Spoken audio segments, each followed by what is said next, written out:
அல்ஹம்துலில்லாஹ் வஸ்ஸலாத்து வஸ்ஸலாமு அலா ரசூலில்லாஹ் முஹம்மது இப்னி அப்துல்லாஹ் வ அலா ஆலி ஹிஸ்பில்லாஹ் அம்மா பாத்.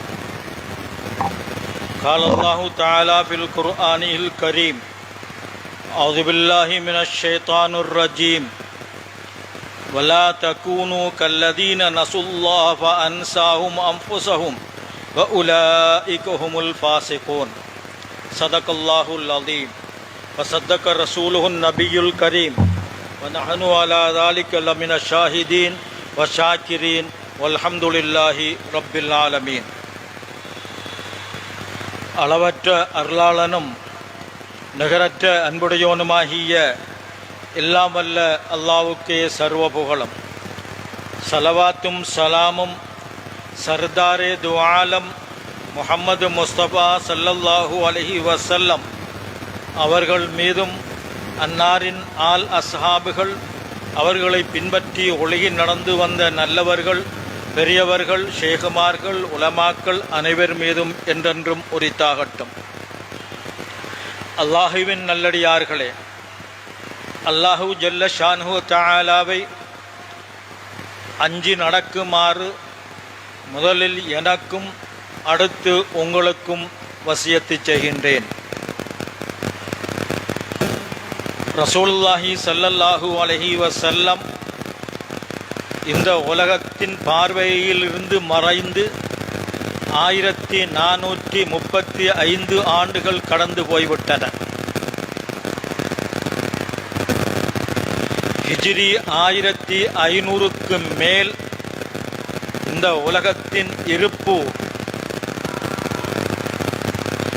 சந்தேகம் என்று அறிஞர்களால் சொல்லப்பட்ட காலத்திற்கு மிக மிக மிக நெருக்கமான காலத்தில் இப்பொழுது நாம் இருக்கிறோம். கியாமத்தின் முக்கியமான 10 அடையாளங்களில் முதல் அடையாளம் ஹிஜ்ரி 1500க்குள் வெளிவந்துவிடும் என்று அவர்கள் திட்டவட்டமாக சொல்லியிருக்கிறார்கள் என்றால் அந்த காலம் இன்னும் 55 ஆண்டுகளுக்குள் வந்துவிடும் என்பதனை நாம் தெளிவாக புரிந்து கொள்ள வேண்டும். இதன்படி நாம் கியாமத்துக்கு மிக மிக மிக நெருக்கமான காலத்தில் சூழலில் இப்பொழுது வாழ்ந்து கொண்டிருக்கிறோம். ரசூலுல்லாஹி ஸல்லல்லாஹு அலைஹி வஸல்லம் வஃபாத்தாகுவதற்கு ஒரு மாதத்திற்கு முன் ஹதரத் ஜிப்ரீல் அலைஹிஸ்ஸலாத்து வஸ்ஸலாம் வழக்கத்துக்கு மாற்றமான கோலத்தில் வந்து ஈமான் என்றால் என்ன, இஸ்லாம் என்றால் என்ன, இஹ்சான் என்றால் என்ன என்று சில கேள்விகளை கேட்டார்கள். ரசூலுல்லாஹி ஸல்லல்லாஹு அலைஹி வஸல்லம் அதற்குரிய பதிலை சொன்னார்கள். 4வதாக கியாமத்து நாள் எப்பொழுது வரும் என்று கேட்டார்கள். இந்த விஷயத்தில் நானும் நீங்களும் ஒன்றுதான். அது அல்லாஹுடைய மறைவான அறிவோடு தொடர்பானது. அது எப்பொழுது வரும் என்ற திட்டவட்டமானது அல்லாஹுக்கு மாத்திரம்தான் தெரியும் என்று சொன்னபோது அதன் அடையாளங்களை சொல்லுங்கள் என்றார்கள். ரசூலுல்லாஹி ஸல்லல்லாஹு அலைஹி வஸல்லம் சில அடையாளங்களை சொன்னார்கள். வசதி இல்லாமல் பரம ஏழையாக காலுக்கு செருப்பு போடுவதற்கு கூட வழி இல்லாமல் பரம ஏழையாக இருந்தவர் ஏதோ ஒரு வகையில் வசதி பெற்று மாடி கட்டி அவர் வலம் வருவார். ஆடு மாடு ஒட்டகங்கள் போன்ற விலங்குகளை மேய்த்தவர்களெல்லாம் வசதி கூடின சீமான்களாக மாறுவார்கள். இப்படியான சூழல் வந்தால் கியாமத் மிக நெருங்கிவிட்டது என்பதனை தெரிந்து கொள்ளுங்கள் என்று ரசூலுல்லாஹி ஸல்லல்லாஹு அலைஹி வஸல்லம் கூறினார்கள். ஒரு சஹாபி ரசூலுல்லாஹி ஸல்லல்லாஹு அலைஹி வஸல்லம் அவரிடம் வந்து கியாமத்து நாள் எப்பொழுது வரும் என்று கேட்டார்கள். அப்போது ரசூலுல்லாஹி ஸல்லல்லாஹு அலைஹி வஸல்லம் சற்று நேரம் தாமதித்து சொன்னார்கள், இதா உஸ்ஸிதல் அம்ரு இலா கைரி அஹ்லிஹி ஃபந்தலிரிஸ் ஸாஅ. பொருத்தமில்லாத தகுதியில்லாதவர்களிடத்தில் அதிகாரம் பொறுப்புகள் போய் சேருமாயிருந்தால் கியாமத்து நாளை எதிர்பார்த்து கொண்டிருங்கள் என்றார்கள்.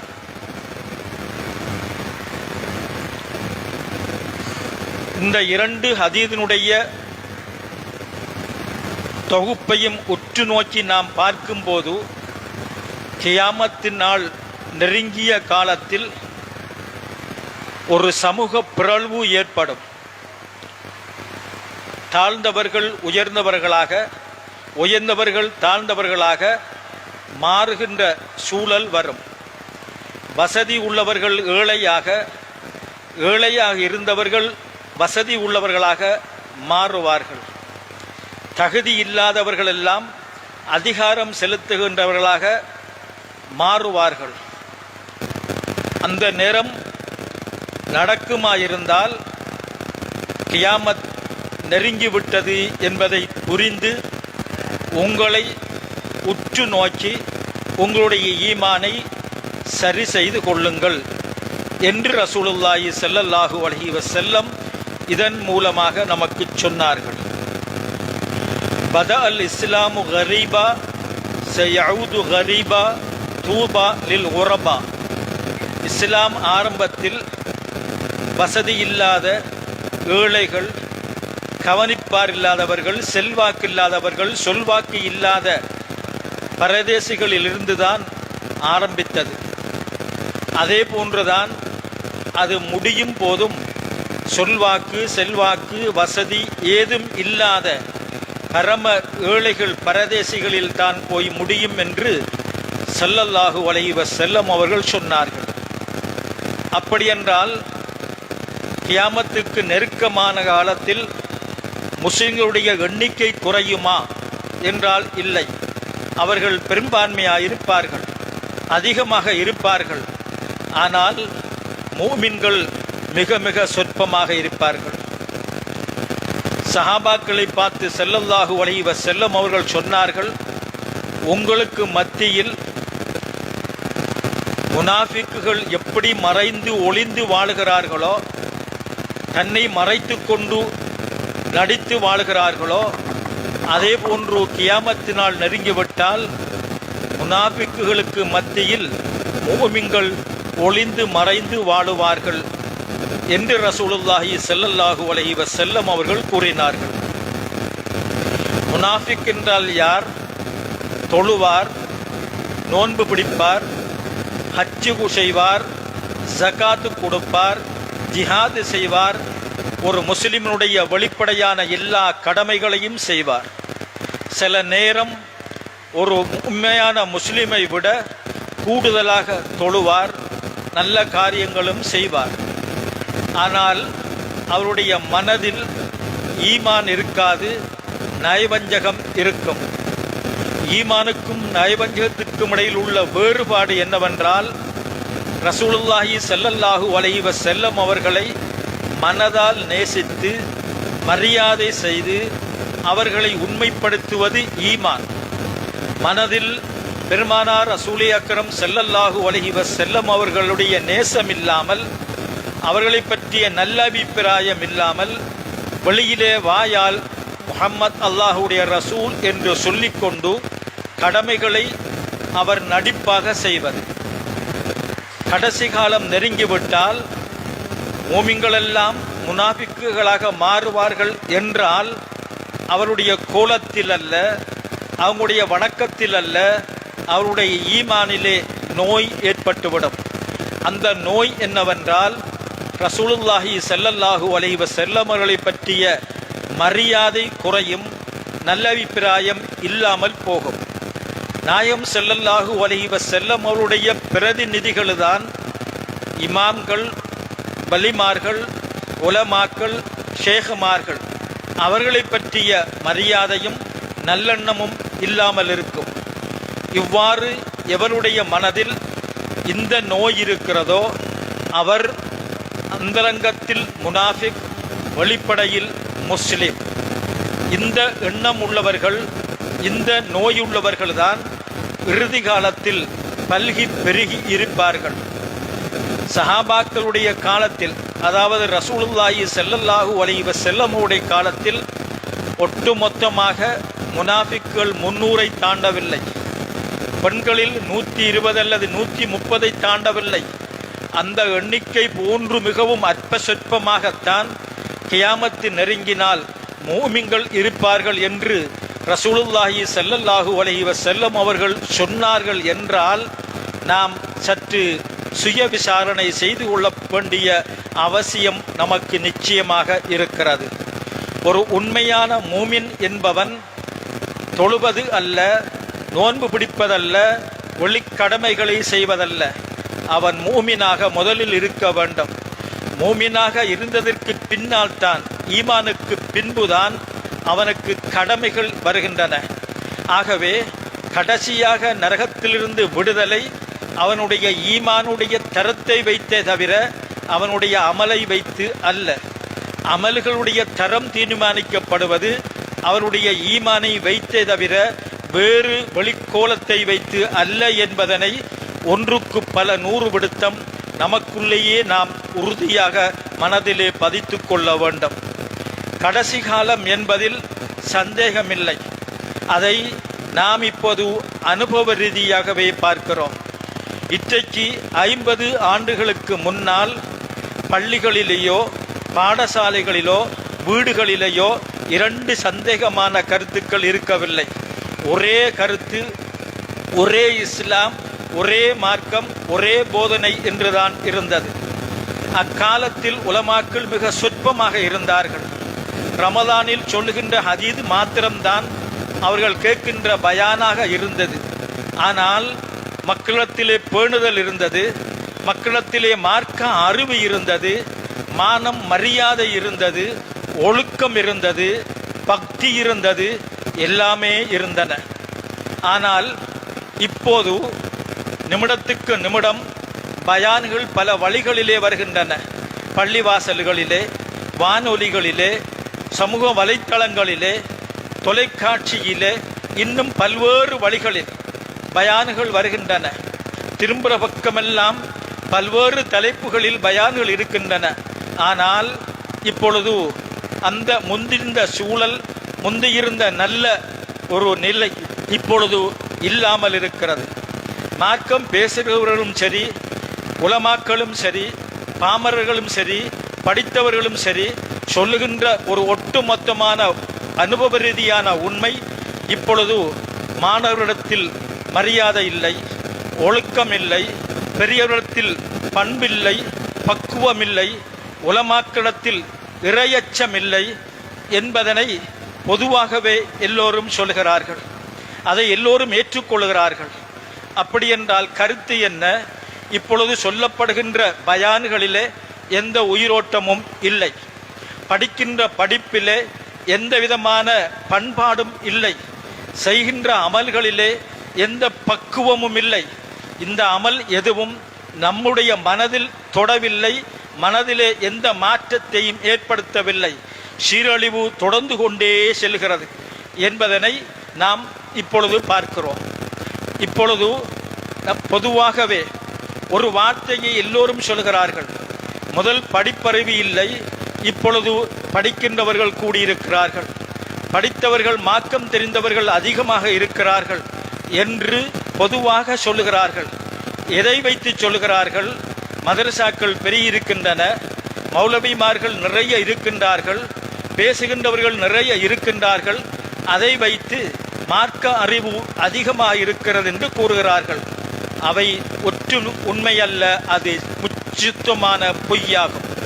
ரசூலுல்லாஹி ஸல்லல்லாஹு அலைஹி வஸல்லம் அவர்கள் தெளிவாகவே சொன்னார்கள், லா யஅதி ஸமானுன் இல்லல்லதி பாதஹு ஷர்ரும் மின்ஹு. பின்னால் வருகின்ற ஒவ்வொரு நாளும் முந்திய நாளை விட தீமை அதிகமான, பாவம் அதிகமான நாட்களாகவே மலரும் என்று ரசூலுல்லாஹி ஸல்லல்லாஹு அலைஹி வஸல்லம் அவர்கள் சொன்னார்கள். வர வர அறிவு குறையும், அறியாமை முட்டாள்தனம் பெருகும் என்றுதான் ஸல்லல்லாஹு அலைஹி வஸல்லம் அவர்கள் சொன்னார்கள். அதை நாம் பார்க்கிறோம்.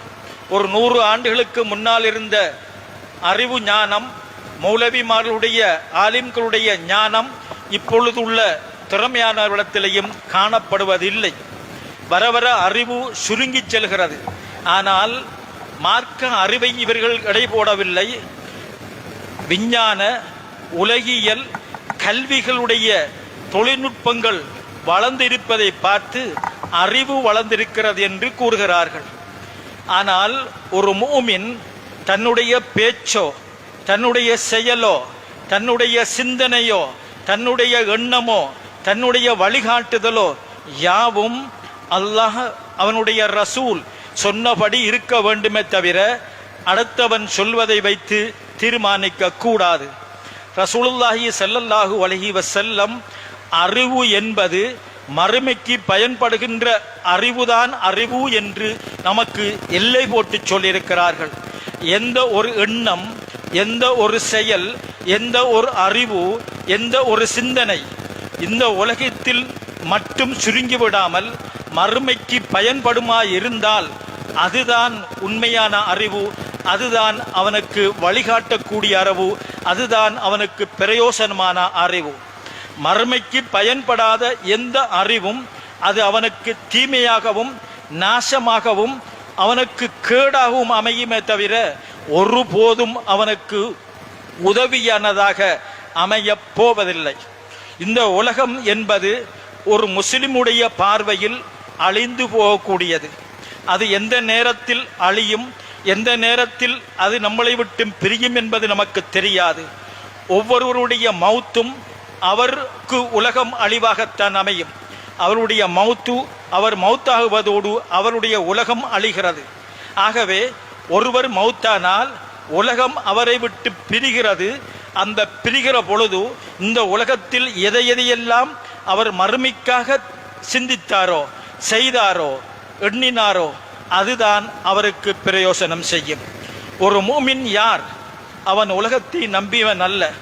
அவன் உலகத்துக்கு பின்னால், இந்த வாழ்க்கைக்கு பின்னால் இருக்கக்கூடிய மறைவான கபருடைய வாழ்க்கையை, அதனுடைய விசாரணையை, மறுமையை, மறுமையில் உள்ள விசாரணையை, மறுமையில் ஏடு பறந்து வந்து தன்னுடைய வலக்கரத்திலா இடது கரத்திலா கிடைக்கும் என்ற அந்த நம்பிக்கை, ஸிராத்தே முஸ்தகீம் பாலத்தில் கடக்க வேண்டும் என்கிற நம்பிக்கை, சொர்க்கம் நரகம் இவை பற்றிய நம்பிக்கை எவனுடைய மனதில் சந்தேகமாக அல்ல, மேலோட்டமாக அல்ல, ஆழமாக பதிந்திருந்தால்தான் அவனுக்கு பேர் மூமின். ஒவ்வொருவரும் தன்னை முஸ்லிம் என்று பெயரை வைத்துக் கொள்ளலாம். அடுத்தவர்களும் மூமின் என்று கூப்பிடலாம், தான் மூமின் என்று வாதிக்கலாம். ஆனால் அல்லாஹ் நம்மளை மூமின் என்று சொல்ல வேண்டும். ஒருவர் மூமினா, முனாஃபிக்கா, காபிரா, பாவியா என்பதெல்லாம் அவருடைய உயிர் பிரிவதற்கு சில வினாடிக்கு முன்னால் தான் தீர்மானிக்கப்படும். அதுவரையில் அவருடைய நிலை சந்தேகத்துக்கு இடமானதாகவே இருக்கும். மரணிப்பதற்கு ஒரு மணி நேரத்துக்கு முன்னால் அவர் மிகவும் சிறந்த ஒருவராக இருக்கலாம். ஆனால் மரணிக்கின்ற பொழுது அவர் மூமின் அல்லாதவராகவும் மரணிக்க முடியும். ஏனென்றால் ஒரு மனிதனுடைய வயிற்றில் அவர் 4 மாதமாக இருக்கிற பொழுது இவர் மூமினா, காபிரா, சீதவியா, மூதவியா என்று எழுதப்பட்ட அந்த உண்மை சக்ரஹாத்துடைய நிலையில் தான் அவருக்கு வழியில் வரும். வஜாது சக்ரத்துல் மௌத் பில் ஹக்கி, சக்ராத்துடைய நேரத்தில் தான் உண்மை, அந்த சத்தியம் வெளியே வரும். அது வரையில் அவர் தன்னை பற்றி உயர்வாக நினைத்தால் அந்த எண்ணம்தான் அவருடைய அழிவுக்கு காரணமாக அமையும். அதனால் தான் ஞானிகள் அவருடைய அந்த இறுதி முடிவை பற்றி கவலை கொண்டிருந்தார்கள், கபரை பற்றி அச்சப்பட்டு கொண்டிருந்தார்கள், கியாமத்துடைய நிலைகளை பற்றி அவர்கள் ஏக்கத்தோடு இருந்தார்கள். அந்த ஏக்கம் எவனுடைய மனதில் இருக்கிறதோ அவனுக்கு ஈமான் இருக்கிறது என்பது அடையாளம். அந்த ஏக்கம், அந்த கவலை, பதறல் எவனுடைய மனதில் இல்லாமல் போகிறதோ அவனுடைய முடிவு மோசமாக அமையும் என்பதற்கு அடையாளம்.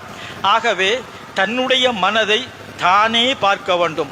இஸ்தஃப்தி நஃப்ஸக, உன்னுடைய மனதிடத்தில் நீயே தீர்ப்பை கேட்டுக்கொள். உன்னுடைய மனம் இவற்றையெல்லாம் சிந்திக்கிறதா, இவற்றையெல்லாம் கவலைப்படுகிறதா, அல்லது இந்த உலகத்தின் வாழ்வை பற்றி நிம்மதியாக சந்தோஷமாக திருப்தி கண்டு இருக்கிறதா என்பதை ஒவ்வொருவரும் தன்னுடைய மனதில் கையை வைத்து பார்க்க வேண்டும். முஸ்லிம் அல்லாதவரை பற்றி நமக்கு கவலை இல்லை. அவர் இந்த உலகத்தோடு வாழ்வு முடிகிறது என்று நினைக்கிறார். இந்த உலகம்தான் வாழ்வு. இந்த வாழ்க்கையில் சந்தோஷமாக இன்பமாக மகிழ்ச்சியாக வாழ்ந்துவிட்டு செல்ல வேண்டும். இந்த உலகத்தில் அனுபவிக்க வேண்டியதை இந்த உலகத்தில் அனுபவித்து செல்ல வேண்டும் என்று அவன் முடிவு செய்திருக்கிறான். அதனால் அவனை பற்றிய கவலை இல்லை. ஆனால் துக்கமான செய்தி என்னவென்றால், அவனுடைய அதே சிந்தனைகள் தான் பாடசாலைகளில் பல்கலைக்கழகங்களில் பாடமாக மாணவர்களுக்கு போதிக்கப்படுகிறது. அந்த பாடசாலையில் போதிக்கப்படுகின்ற பாடங்களிலுடைய இருக்கக்கூடிய விஷம் என்னவென்றால், இந்த உலகத்தில் வாழ்வதை நாம் மகிழ்ச்சியாக வாழ்ந்து விட்டு செல்ல வேண்டும். நாம் எந்த விதமான சிரமமும் இந்த துன்பங்களையும் சுமந்து கொண்டு நாம் வாழ்க்கையை வீணாக்கிவிடக் கூடாது என்ற போதனை இந்த உலகத்திலே பாட புத்தகத்தில் இப்பொழுது வலியுறுத்தி அதிகமாக போதிக்கப்படுகிறது. அல்லாஹுவின் நல்லடியார்களே, இன்றைய இந்த சூழலில் பிள்ளைகள், மாணவர்கள், வாலிபர்கள் மிகவும் பரிதாபத்துக்குரியவர்களாக இருக்கிறார்கள். அவருடைய நடத்தைகள், சிந்தனைகள் மிகவும் பரிதாபத்துக்குரியதாக இருக்கின்றன. இதற்கு அவர்கள் காரணமா அல்லது வேறு யாராவது இதற்கு மூல காரணமாக இருக்கிறார்களா என்று என்னிடத்தில் கேட்டால், நான் மாணவர்களை குறை சொல்ல மாட்டேன், வாலிபர்களை குறை சொல்ல மாட்டேன். அத்தனைக்கு முழு காரணம் அவனை பெற்ற பெற்றோர், அவனுக்கு கற்றுக் கொடுத்த ஆசிரியர், அவனுடைய நண்பர்கள், அவனை சார்ந்த சமூகம் என்று நான் உறுதியாக 100க்கு 100 விடுத்தம் சொல்லுவேன். வயதானவர்களுக்கு தெரியும், 4 வயதாகிவிட்டால் பிள்ளைக்கு குர்ஆன் ஓதுவதற்காக முதலில் மதரசாவுக்கு அனுப்புவார்கள். குர்ஆனை வாங்கி ஒரு ரையா பலகையும் வாங்கி அதற்கு மேல் வைத்து தலையில் வைத்து ஒழுக்கத்தோடு மதரசாவுக்கு அனுப்புவார்கள். மதரசாவுக்கு சென்று அந்த புள்ளை ஓது வரும் வரையிலையும் அந்த புள்ளைக்கு அந்த குர்ஆனுடைய மகத்துவத்தை சொல்லிக் கொண்டிருப்பார்கள். அந்த குர்ஆனுக்கு நேராக கால் நீட்டக்கூடாது, குர்ஆனை கீழே விழுத்தாட்டக்கூடாது, உது இல்லாமல் தொடக்கூடாது, சுத்தமாக அந்த குர்ஆனை நாம் வைத்துக் கொள்ள வேண்டும், ஏதாவது அசிங்கம் நடந்தால் தொட்டு கொஞ்ச வேண்டும், தலையை விட்டு கீழே இறக்கக்கூடாது என்ற ஒழுக்கம் அந்த பிள்ளையினுடைய மனதிலே முதலில் பதிக்கப்பட்டது. ஆனால் இன்று ஒரு நீண்ட பையில் குர்ஆனை போட்டு காலிலே அடிபடக்கூடிய மாதிரி அந்த குர்ஆனை சுமந்து செல்கிறது. முதல் படிப்பில்லாத பாடசாலைக்கு செல்லாத அந்த தாய் அந்த பிள்ளையுடைய மனதில் குர்ஆனுடைய மகத்துவத்தை பதித்தாள். ஆனால் இப்பொழுது அகில இலங்கை உலமா சபையே இப்படித்தான் நீங்கள் பேக்கு தைக்க வேண்டும், அதனுடைய பட்டி நீளமாக இருக்க வேண்டும், அதில் குர்ஆனை போட்டு நீங்கள் காலிலே அடிபட்டு செல்லக்கூடிய மாதிரி தூக்கி செல்ல வேண்டும் என்று நமக்கு வழிகாட்டுகிறது. சிந்தனை செய்து பாருங்கள், யாரிடத்தில் மார்க்கம் இருக்கிறது, எவரிடத்திலே அச்சம் இருக்கிறது? முதல் ஒரு தவறை கண்டால் அதை உடனே தன் பிள்ளையா அடுத்தவன் பிள்ளையா என்று பார்க்காமல் சொல்லி திருத்துவார்கள். பிள்ளைகளிலே பாசம் இருந்தது, பாவத்திலே அச்சம் இருந்தது, பாவத்தினால் அந்த பிள்ளை கெட்டுப்போக கூடாது என்ற கவலை இருந்தது. அதனால் மற்றவர்கள் அடுத்தவர்களை உற்று நோக்கி பார்த்து திருத்துவார்கள். இப்பொழுது பாடசாலை மதரசாவுக்கு பிள்ளைகள் காலிலே அடிபட்டு குர்ஆன் தூக்கி செல்லப்படுகிறது. ஒருத்தர் கூட ஓதி கொடுப்பவரும் சொல்லுவதில்லை, பார்க்கின்ற ஆலிமும் சொல்லுவதில்லை, பெற்றோரும் சொல்லுவதில்லை, தன்னை பெரிய தாய் என்று கூறுகின்றவர்களும் சொல்லுவதில்லை. குர்ஆனுக்கு அவமரியாதை நடக்கிறதா இல்லையா? ஏன் நம்முடைய மனதை அது தொடவில்லை? நம்முடைய மனதில் ஈமான் காய்ந்து போய்விட்டது. அதனால் பாவத்தை பற்றிய பயம் நம்முடைய மனதிலிருந்து தூரமாகிவிட்டது. எவனுடைய மனதில் ஈமான் இருக்கிறதோ அவனுக்குத்தான் பாவத்தை பற்றிய பயம் வரும். குர்ஆனை மரியாதை செய்வது ஈமானை சார்ந்தது.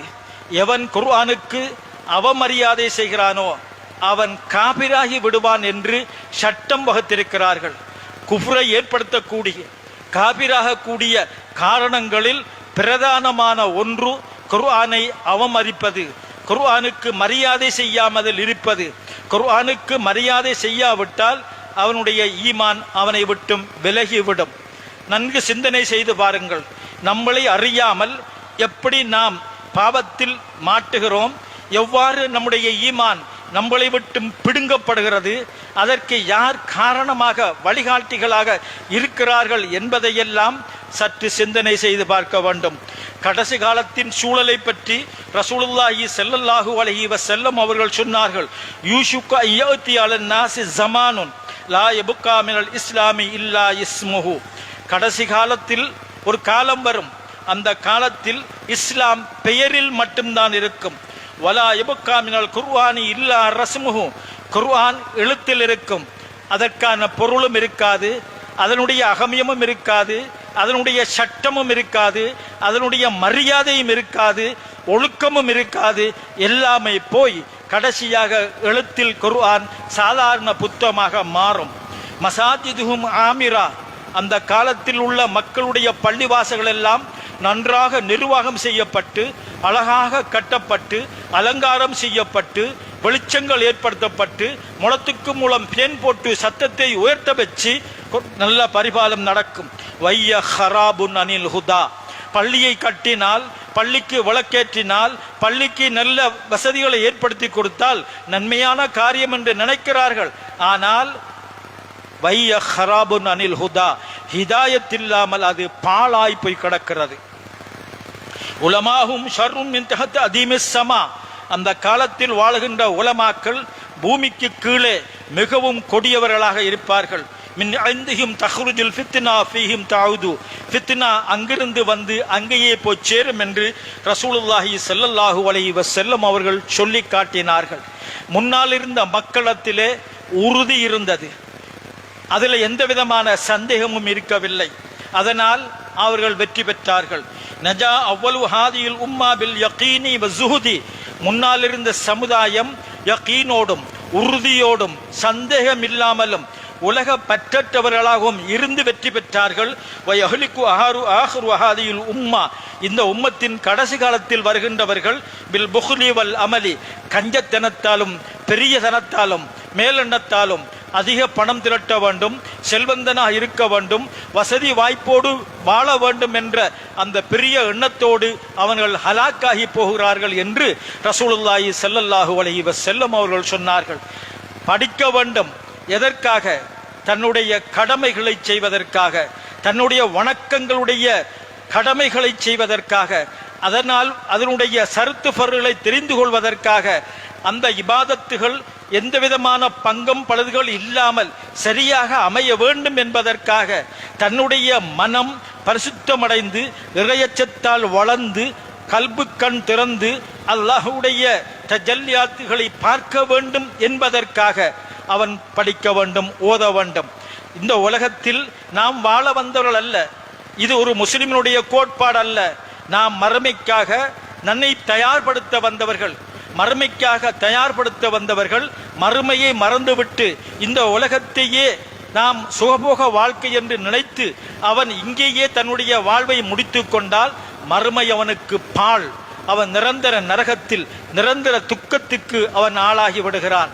ஆகவே நான் மறுமையையும் நம்புகிறேன், கபரையும் நம்புகிறேன், மோமினாக இருக்கவும் ஆசைப்படுகிறேன்.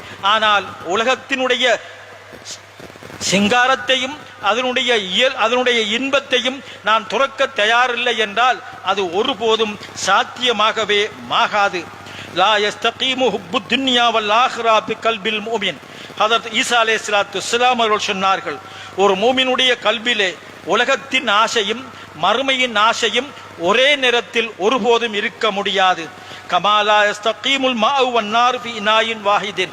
ஒரு பாத்திரத்தில் தண்ணீரும் நெருப்பும் எவ்வாறு ஒன்றாக இருக்க முடியாதோ அதே போல உலகத்தினுடைய நேசமும் மறுமையினுடைய நேசமும் ஒரு மனிதனுடைய ஒரு மூமினுடைய கல்வில் இருக்க முடியாது.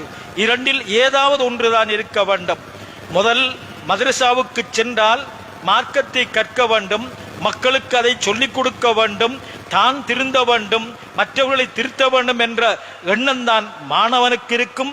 அந்த போதனை தான் உஸ்தாதின் வாயிலிருந்து வரும். அதற்கான பயிற்சி தான் முதலில் கொடுக்கப்படும்.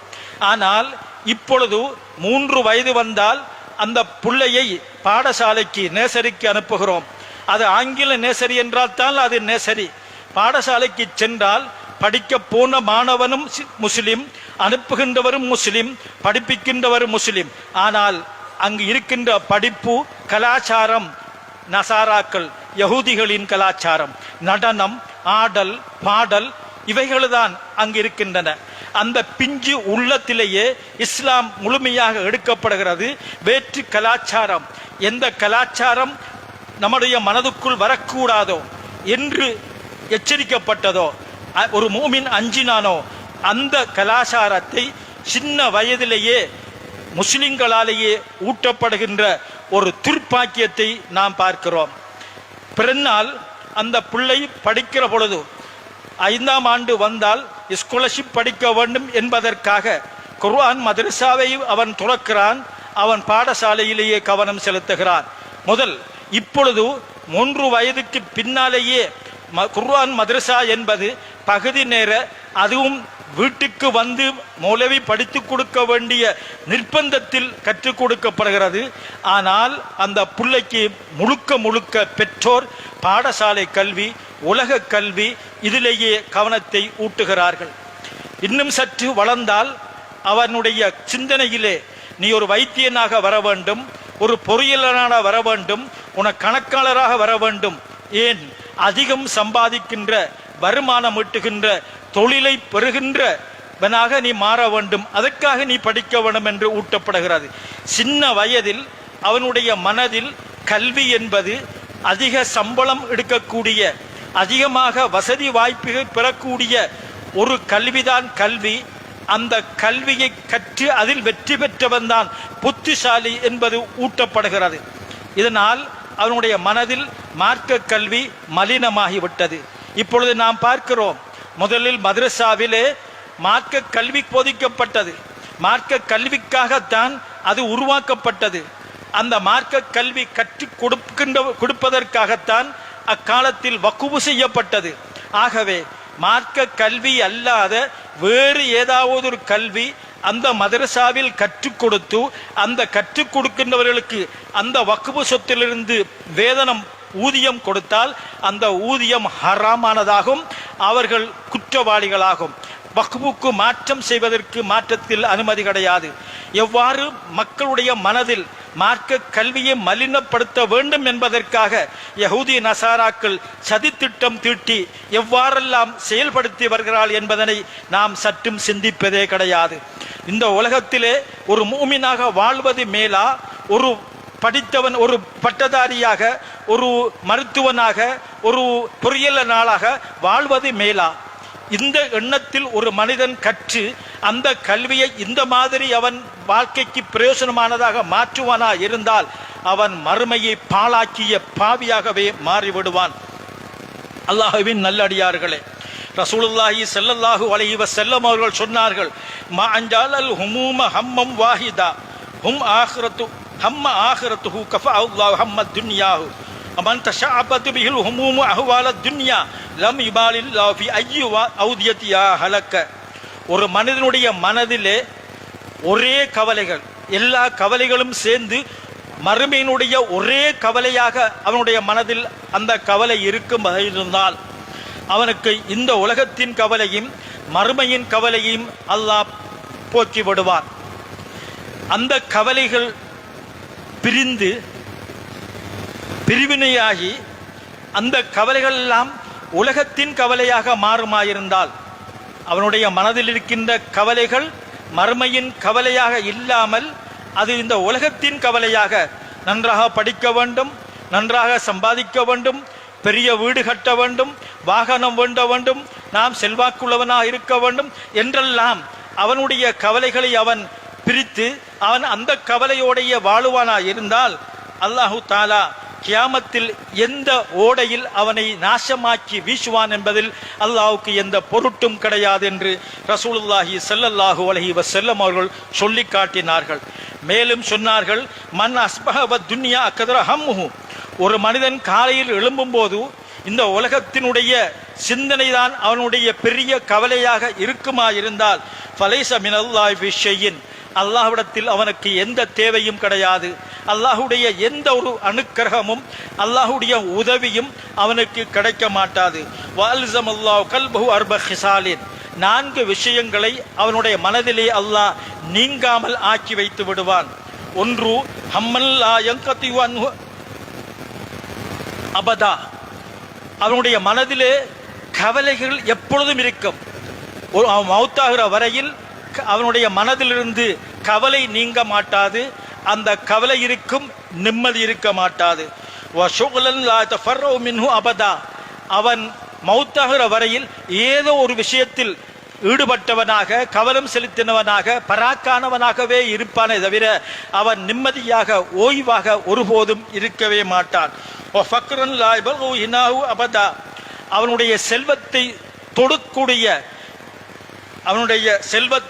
தொடக்கூடிய நிலையில் இல்லாமல் அவன் வறுமையாகவே எப்பொழுதும் இருப்பான். அபதா, அவனுடைய மேலனத்தின் உச்சியை நோக்கத்தை அடையாமல் எப்போதும் நாம் அதை செய்ய வேண்டும், இதை செய்ய வேண்டும், அதை தேட வேண்டும், அந்த வேலை பார்க்கணும், இந்த வேலை பார்க்கணும் என்று அவன் மேலெண்ணத்திலேயே தொடர்ந்து இருந்து கொண்டே இருப்பான். இந்த கவலையிலேயே அவனுடைய வாழ்க்கையை கழித்து நிம்மதி இல்லாமலேயே மரணித்து விடுவான் என்று ரசூலுல்லாஹி ஸல்லல்லாஹு அலைஹி வஸல்லம் அவர்கள் சொல்லி காட்டினார்கள். ஆகவே ஒரு மோமின் ஒருபோதும் அவனுடைய கவலையை உலகத்தின் கவலையாக ஆக்கக்கூடாது. நம்முடைய கபரு என்னாகும், தம்முடைய கபரு வாழ்க்கை என்னாகும், கேள்விக்கு பதில் என்னால் சொல்ல முடியுமா, மறுமையில் என்னுடைய பட்டோலை என் கரத்தில் கிடைக்குமா, நான் சிராத்தே முஸ்தகீம் பாலத்தை கடப்பேனா, நன்மை தின்மை நிற்கிற பொழுது என்னுடைய நன்மை கரிக்குமா அல்லது கஞ்சாக இருக்குமா, நான் சொர்க்கத்துக்கு செல்வேனா நரகத்துக்கு செல்வேனா என்ற கவலைகள் தான் ஒரு மூமினுடைய மனதில் இருக்கணும்.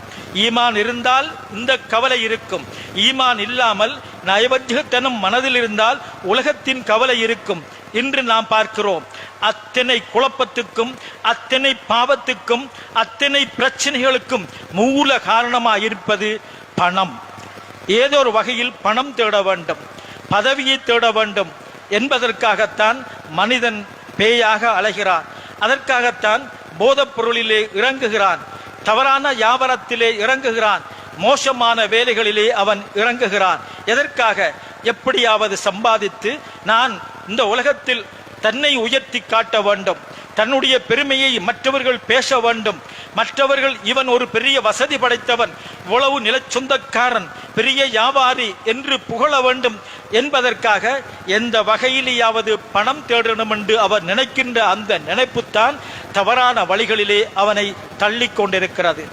அதே நிலைகள்தான் இன்று பிள்ளைகளையும் பாதித்திருக்கிறது. பெற்றோர் பணம் தேடுவதிலையும் உலக பராக்கிலையும் முழு கவனத்தையும் செலுத்தியதனால் பிள்ளைகளை கைவிட்டு விட்டார்கள். பிள்ளைகள் தனக்கு எதிராக வரக்கூடாது என்பதற்காக பிள்ளைகளுக்கு வேண்டிய வசதிகளை செய்து கொடுக்கிறார்கள். பிள்ளைகள் அதனுடைய விளைவை யோசிக்காமல் அவர்கள் மோசமான வழிகளிலே சென்று கொண்டிருக்கிறார்கள். இந்த சந்தர்ப்பத்தை பிள்ளைகள் பெற்றாரால் கைவிடப்பட்ட போது, மற்றவர்களால் கவனிக்கப்படாத போது, ஆசிரியர்கள், பெற்றோர், உறவினர்கள், பெரியவர்கள், அதிகாரிகள், ஊர் தலைவர்கள் பிள்ளைகளை கவனிக்காத போது அதை போதைப்பொருள் வியாபாரிகள், இந்த உலக மோசக்காரர்கள், அரசியல்வாதிகள் வாய்ப்பாக பயன்படுத்தி அவர்களை கெடுக்கிறார்கள். அன்பாவின் நல்ல அடியார்களே, உங்களுடைய பிள்ளை கியாமத்தில் உங்களோடு இருக்க வேண்டும் என்றால், உங்களுடைய குடும்பம் கியாமத்தில் உங்களோடு இருக்க வேண்டும் என்றால் அந்த பிள்ளைகளை பற்றி கவனம் செலுத்த வேண்டும். பிள்ளைகளை பற்றிய கேள்வியும் பெற்றோருக்கு இருக்கிறது என்பதனை புரிந்து கொள்ள வேண்டும். வெளிநாட்டில் இருப்பவர்கள் பிள்ளைகளை கைவிட்டு விட்டு பிள்ளைகளுக்கு ஏற்ற வசதிகளை செய்து கொடுக்கிறார்கள், அவன் கேட்பதை கொடுக்கிறார்கள். பிள்ளை என்ன கேடு கெட்டு போனாலும் பருவாயில்லை, அவனுக்கு நாம் கொடுப்பதை கொடுத்து விடுவோம் என்று அவர்கள் நினைப்பதுதான் இன்று இருக்கின்ற மிக மிக மோசமான ஒரு சோதனையாகும். பிள்ளைகளை பற்றி கவலை இல்லை, பிள்ளைகளை பற்றி சிந்தனைகள் இல்லை. பிள்ளைகளுக்கு ஹலாலான உணவை கொடுத்தால்தான் பிள்ளைகளிடமிருந்து நற்குணங்கள் வரும், அவனுடைய இபாதத்துக்கள் ஏற்றுக்கொள்ளப்படும், அவனுடைய துஆவும் அங்கீகரிக்கப்படும். ஹராமான வழிகளிலே அல்லது சந்தேகமான வழிகளிலே சம்பாதித்தவை கொண்டு பிள்ளைகளுக்கு சாப்பாடு கொடுத்தால் அந்த இபாதத்தும் அவனால் நிறைவேறாது, அவனுடைய குணங்களும் சீராகாது, அவனுடைய நடத்தைகளும் மாறாது, அவனுடைய வாழ்க்கை அதள பாதாளத்துக்கு போய்கொண்டே இருக்கும். இன்று அதுதான் நடக்கிறது. அல்லாஹ்வின் நல்லடியார்களே, இதை சற்று சிந்தனை செய்து பாருங்கள். நாளை மறுமையில் தன்னுடைய பிள்ளைகளுடைய நிலை என்ன என்பதனை சிந்திக்காத பெற்றோர் மிகவும் மோசமான தண்டனைக்கு ஆளாக வேண்டி வரும். அல்லாஹு தஆலா குர்ஆனிலே சொல்லி காட்டுகின்றான், இம்மா யஅ்தியன்னக்கும் மின்னி ஹுதா, என்னிடமிருந்து ஒரு நேர்வழி உங்களுக்கு வந்தால், ஃபமன் தபிய ஹுதாய, என்னிடமிருந்து வந்த அந்த நேர்வழியை எவர் பின்பற்றுகிறார்களோ அவர்களுக்கு ஃபலா ஹௌஃபுன் அலைஹிம் வலா ஹும் யஹ்ஸனூன், அவர்களுக்கு இந்த உலகத்திலும் மறு உலகத்திலும் கவலை இல்லை. பிள்ளை கெட்டு போவான் என்ற கவலையும் இல்லை, பிள்ளைகள் வந்துட்டு தரிகட்டு ஒழுக்கம் கெட்டவர்களாக மாறுவார்கள் என்ற கவலையும் இல்லை, மறுமையிலே அவர்கள் தண்டிக்கப்படுவார்கள் என்ற கவலையும் இல்லை. அந்த ஹிதாயத்தை பின்பற்றினால், அல்லாஹ்விடமிருந்து வந்த ஹிதாயத்து என்ன? குர்ஆன், ஹதீஸ், ரசூலுல்லாஹி ஸல்லல்லாஹு அலைஹி வஸல்லம் அவருடைய பொன்மொழி, அவருடைய பொன்மொழிகளை ஏற்று நமக்கு சொன்ன உலமாக்கள், ஷேகுமார்கள், இமாம்கள் சொன்ன வழிகாட்டுதல், இவை அனைத்தும் அல்லாஹ்வுடைய வழிகாட்டுதல்.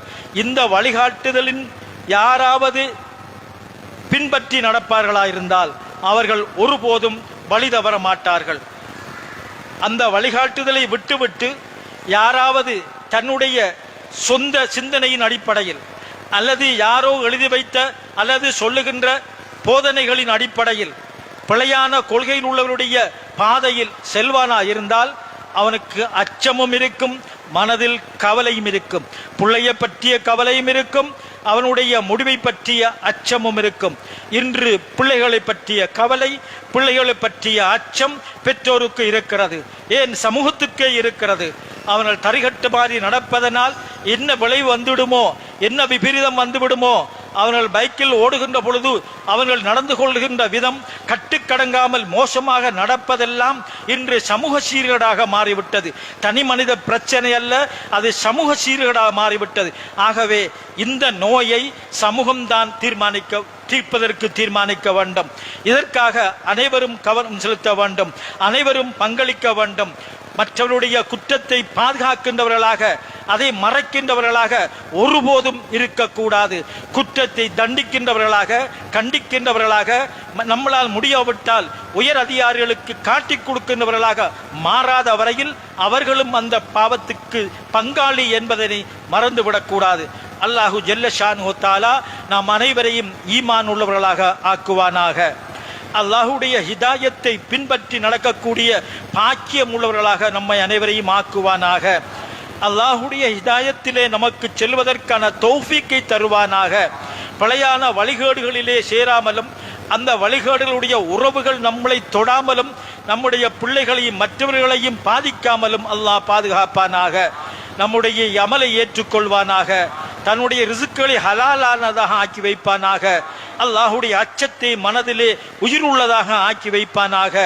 பாவத்தை பற்றிய பதித்தையும் பதறல்களையும் நம்முடைய மனதில் நீங்காமல் வைக்க வைப்பானாக. வாஹிரு தஅவானா அல்ஹம்துலில்லாஹி ரப்பில் ஆலமீன்.